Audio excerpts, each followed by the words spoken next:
No solo los enfermeros oyeron de labios del santo joven la formal y explícita afirmación de que moriría aquel mismo día.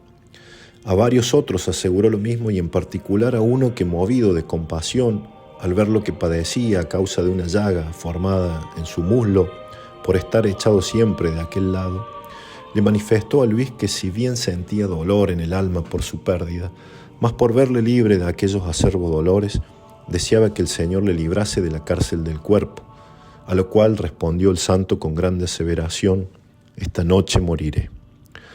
Por la tarde entró en el aposento de nuestro enfermo el padre ministro Nicolás Fabrini, trayéndole la fausta noticia de que su santidad el Papa Gregorio XIV le enviaba la bendición apostólica con la indulgencia plenaria para el artículo de muerte. Al oír el humildísimo mancebo esta nueva, quedó confuso y avergonzado, teniéndose por indigno que el sumo pontífice se acordase de él. Procuró tranquilizarle el padre ministro y le dijo que por alguna casualidad, y acaso por medio del cardenal Gonzaga, habría llegado a oídos del Papa el estado peligroso en que se hallaba, y que, movido de compasión, le habría querido enviar este consuelo. Serían como las 6 de la tarde, cuando vino del noviciado de San Andrés a visitar al santo enfermo su antiguo connovicio, el padre Juan Bautista Lambertini. Y como de la abundancia del corazón habla la lengua, las primeras palabras de Luis, después de saludarle, versaron sobre las ardientes ansias que tenía de unirse con Jesús sacramentado antes de morir, y pidió al padre manifestase su deseo al padre rector, y entre tanto, para engañar el hambre que sentía de aquel pan venido del cielo, quiso rezar con el padre Lambertini las letanías del Santísimo Sacramento, teniendo sin duda presente que en aquella misma hora se estaban celebrando en las iglesias de la cristiandad los solemnes oficios y procesiones de la octava del Corpus Christi.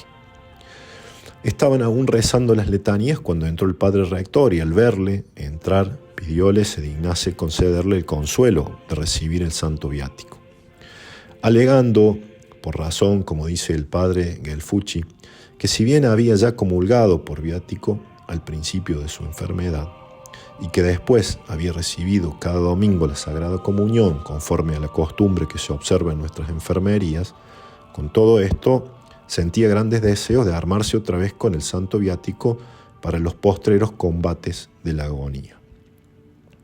Prometióle el padre rector, añade el hermano Rosatino, que le cumpliría sus deseos tan pronto como terminase el oficio divino, y así, al toque de la campana, vino el santo viático acompañado de todos los religiosos del colegio, que serían unos 150.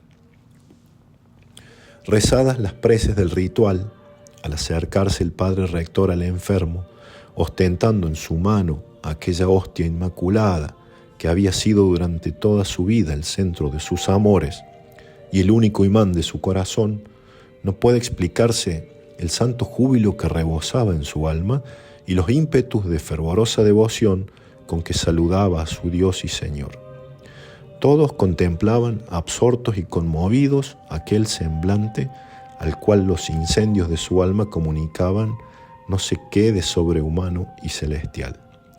Mas, al oír aquellas imponentes palabras que usa la Iglesia en el momento de dar el santo viático, accipe frater viaticum, etc., recibe, hermano, el viático del cuerpo de nuestro Señor Jesucristo, el cual te defienda del enemigo maligno y te conduzca a la vida eterna.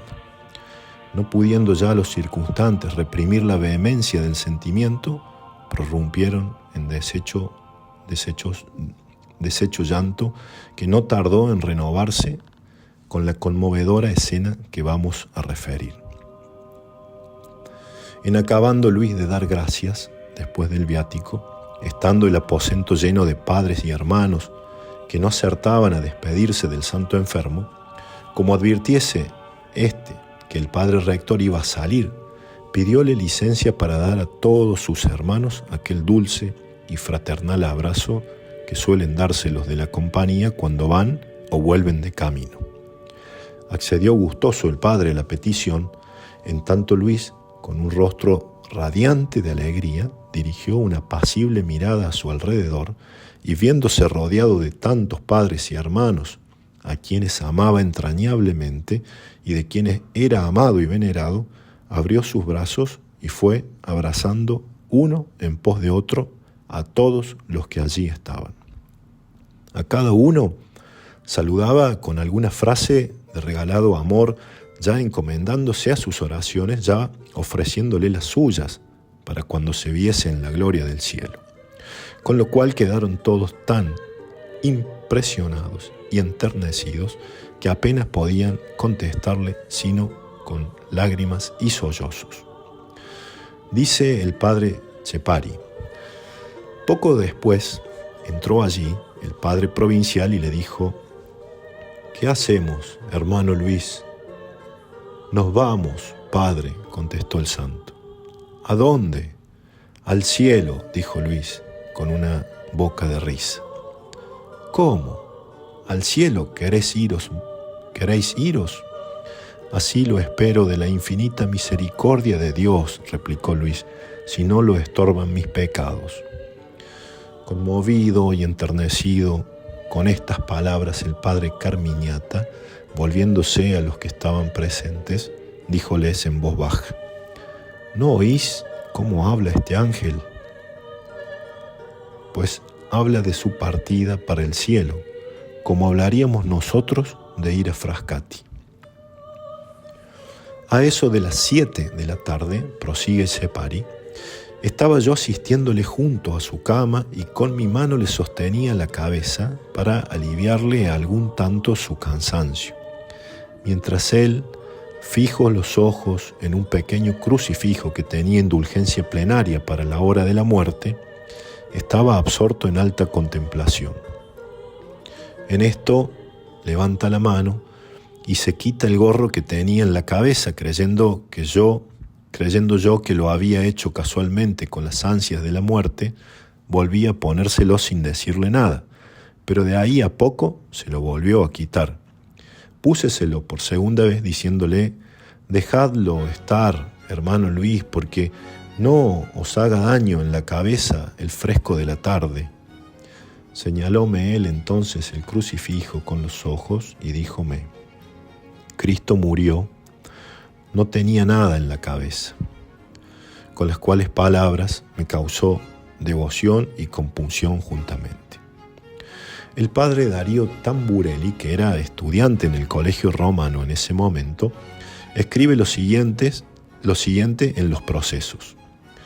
Pocas horas antes de morir, hizo Luis que llamasen a los profesores de teología y filosofía, y junto a su lecho pidióles de su parte encargasen a sus discípulos la caridad de ofrecer algunas coronas, disciplinas y otras pías obras por su alma, prometiendo que él a su vez se acordaría de nosotros en el divino acatamiento. No es para dicha la impresión que causó en todos nosotros este mensaje de nuestros maestros, a quienes prometimos cumplir puntualmente el encargo de Luis. Y no satisfechos con esto, acudimos los más de nosotros a su aposento a pedirle sus oraciones y ofrecerles las nuestras, aunque pobres. Había ya cerrado la noche, cuando volviéndose Luis a un padre que estaba allí cerca, le dijo: Padre, asístame vuestra reverencia. A las 9 de la noche estaba aún en el aposento lleno de padres y hermanos deseosos de presenciar la muerte de un santo, mas ni el padre rector ni el enfermero pudieron persuadirse que hubiese de morir aquella noche, a juzgar por el estado del pulso o por la expedita que tenía la lengua. Así que el padre rector se retiró ordenando que todos hiciesen otro tanto.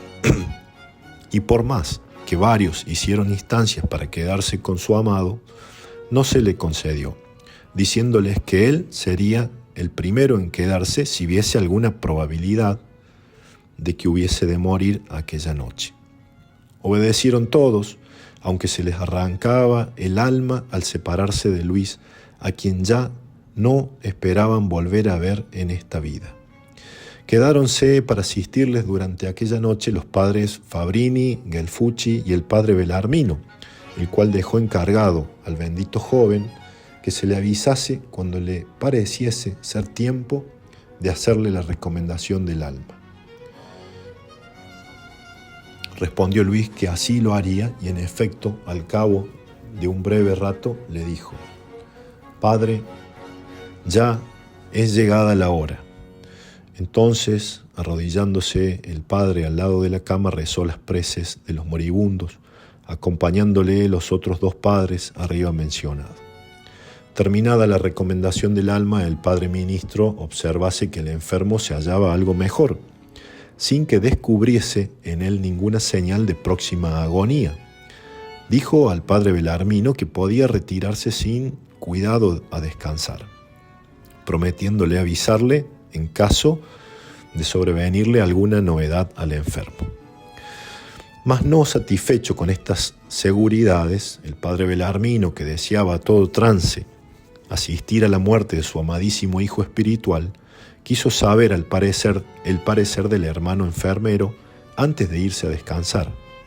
Oigamos del mismo hermano lo que le respondió. Vino entonces, dice, el padre Belarmino y me preguntó: «¿Qué os parece, hermano? ¿Tardará mucho Luis en morirse?». Yo le respondí: «Ya puede vuestra reverencia irse tranquilamente a dormir. Por ahora, tan lejos está él de morirse como yo». El pobrecito se imaginaba hallarse ya a un punto de expirar, mas yo tengo para mí que aún tenemos hombre para 8 días más. Esto dijo el hermano Rosatino, pero el padre, que sabía bien con cuánta seguridad había afirmado Luis que no pasaría de aquella noche, no acababa de resolverse a dejarle, hasta que, cediendo a las instancias del padre ministro y confiado en que le avisarían si algo ocurriese, retiróse a tomar algún descanso, mientras que el padre ministro se recogía en un aposento contiguo al del enfermo. Al fin no tuvo el padre Belarmino el consuelo de ver morir a Luis y sintiólo en gran manera. El padre Gelfucci, que fue el único que se quedó para asistirle, nos dejó escritos los siguientes apuntes acerca de aquellos últimos instantes de la preciosa vida de nuestro santo. Quedándome pues allí, dice, me pareció que nuestro enfermo podía descansar un rato por haber tomado algún alimento después de recibir el santo viático. Así pues escondí la luz y de vez en cuando me acercaba al enfermo, estando a la mira para ver en qué paraba aquella noche, que él había dicho sería la última de su vida. Cuantas veces me llegué a él, le hallé despierto y a lo que parecía en continua contemplación y unión con Dios. Por 2 o 3 veces le pregunté cómo seguía y si se le ofrecía alguna cosa, a lo cual él siempre respondió lo mismo que antes he dicho: «Vigiladme y no me dejéis, pues moriré». Estas palabras, aunque no veía yo ningún indicio que hiciese temer una muerte próxima, ni siquiera algún mayor peligro, me tenían incierto y como suspenso sobre si debía llamar al padre ministro para rezar las últimas preces al enfermo. Al fin volví a mirarle de cerca para cerciorarme del estado en que se hallaba, preguntándole si me necesitaba para algo. «Quisiera», dijo él, «me volvieseis del lado izquierdo». Mas yo, juzgando que estos deseos nacían de sus congojas de muerte, avisé al padre que estaba rezando el oficio divino en el aposento de al lado. Acudió al instante con el hermano enfermero y, acercándonos con varias luces al moribundo, observamos su rostro, aquel brillo y palidez que suelen ser indicios de próxima muerte. Entonces le dije: «Mucho siento no poder complaceros volviéndoos del lado izquierdo como deseáis, pues correría peligro de aceleraros la muerte con este movimiento. Ea pues, buen ánimo, esta es la última gota del cáliz del Señor que habéis de apurar». Aquietóse con estas palabras, conformándose gustosamente con nuestro parecer, y mientras nosotros íbamos rezando las letanías y la recomendación del alma, él iba siguiéndonos con grande atención, estrechando a su mano derecha con grande fervor y confianza la candela bendita en testimonio de la fe católica, en que moría y teniendo los ojos clavados en un crucifijo algo más grande que estaba colgado delante de él. Con la mano izquierda apretaba contra su corazón otra imagen más pequeña de Cristo crucificado que había llevado colgada del cuello los 3 últimos días, por ser imagen privilegiada con indulgencias que llaman de Filipinas. Cuando entró en la última agonía, prosigue el padre Fabrini, echóse de ver lo mucho que padecía por el color cárdeno y el copioso sudor de su rostro, y por la desazón e inquietud de todo el cuerpo, con que parecía querer cambiar de postura. Entonces, acercándome a él, le dije al oído que procurase acordarse de aquella cama tan dura y angosta en que quiso morir Cristo por nuestro amor. Al oír estas palabras volvió sus ojos hacia nosotros, y aunque no pudo con palabras, pero con su ademán y semblante, nos manifestó bien a las claras cuán pronta estaba su voluntad para padecer mucho mayores trabajos por Cristo. Y a lo que parece, se hacía fuerza a sí mismo para no dar ninguna señal de dolor, procurando mantenerse fijo en la misma postura y repitiendo como podía el dulcísimo nombre de Jesús. Con este supremo esfuerzo por vencerse a sí mismo y con esta gloriosa victoria, coronó felizmente su santa vida este ferviente discípulo de Cristo crucificado, haciéndose como su divino Maestro obediente hasta la muerte. Poco después de esto, con un ligero movimiento de sus labios, que por última vez invocarían al santísimo nombre de Jesús, durmióse Luis tranquilamente en el Señor entre 10 y 11 de la noche, cerca del día 21 de junio de 1591. Tal fue la muerte del esclarecido y angelical mancebo Luis Gonzaga, muerte verdaderamente preciosa en el divino acatamiento y digno remate de una vida tan santa e inmaculada. Murió como había vivido, amante fiel y constante imitador de Cristo crucificado. La cruz de Cristo había sido su mejor tesoro en la vida y la cruz de Cristo fue su único consuelo en la hora de la muerte. Jesús fue la primera palabra que aprendió a balbucear en su infancia y Jesús la última invocación que salió de sus labios moribundos. Y así como en toda su vida no apartó los ojos ni el corazón de su amor crucificado, así en Cristo crucificado descansaron sus ojos al cerrarse a la luz de esta vida, y Cristo crucificado selló los últimos latidos de su corazón. Lo que Luis había predicho tantas veces acerca del día y hora de su feliz tránsito quedaba cumplido puntualmente. De esta suerte le otorgó el Señor lo que tanto había deseado su alma. Conviene a saber, o morir dentro de la octava del Santísimo Sacramento, por la particular devoción que siempre tuvo a Jesús sacramentado, o en viernes, por el amor encendido que toda su vida profesó a la sagrada pasión del Salvador. Y aunque parece que quiso el buen Jesús cumplirle ambos deseos, pues su tránsito acaeció, digámoslo así, entre el jueves y el viernes. Y es bien digno de notarse que este viernes, que sigue inmediatamente a la octava del Santísimo Sacramento, es el que hoy día tiene la iglesia dedicada al Sagrado Corazón de Jesús, al cual nuestro Luis, como serafín enamorado, no cesaba durante su vida de arrojar dardos encendidos de purísimo amor de Dios. Falleció el santo joven a la edad de 23 años, 3 meses y 11 días.